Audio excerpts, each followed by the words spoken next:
In this activity, we're going to talk about the parts of a map. Now, maps are stories about where. That is, what is happening where we live, showing us how to get where we want to go. Maps are a way to help us understand the world around us.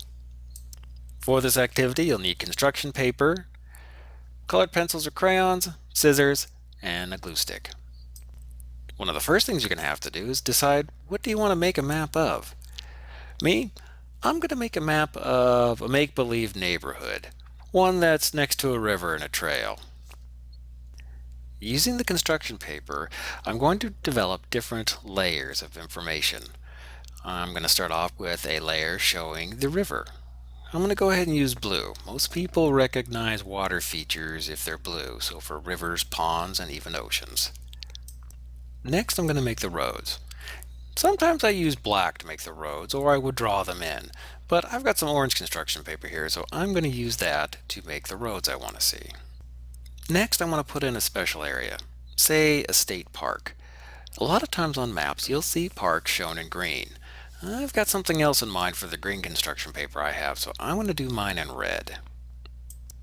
Next, I'll add a couple of houses. Now I'm going to add in the trail along the other side of the river. We've got a good start to our map, but there's some things we need to add to our map to help people understand what the map is about.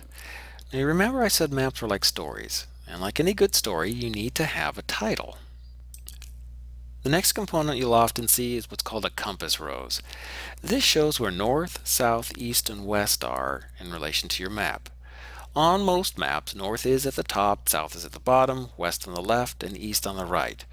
But it doesn't have to be. Sometimes the shape of what you're mapping doesn't fit well on your medium, and you may need to rotate things to make things fit better. So long as the north arrow rotates in the same direction, that's perfectly fine. For our map, we'll go ahead and point north towards the top. Another important part of our map is going to be the legend, or key. Now, I used a lot of different colors to represent a lot of different things on this map. And without the legend, you may not know that the red area was meant to be a state park, or that the green lines meant trails, or that the orange lines were supposed to be roads, or even that the blue squares are supposed to be houses. The legend can help clarify what each of these things are. Next, we're going to add a scale bar. Scales are a way to help us understand distance, since the maps show things smaller than they actually are in the real world. The scale gives us a way to understand that this many units on the map actually equates out to something much bigger in the real world. So that way we know when we measure the distance, say from the river to a house, we can have a better understanding of how far away it actually is. Our map's looking pretty good, but there's one last thing I want to add, and that's labels.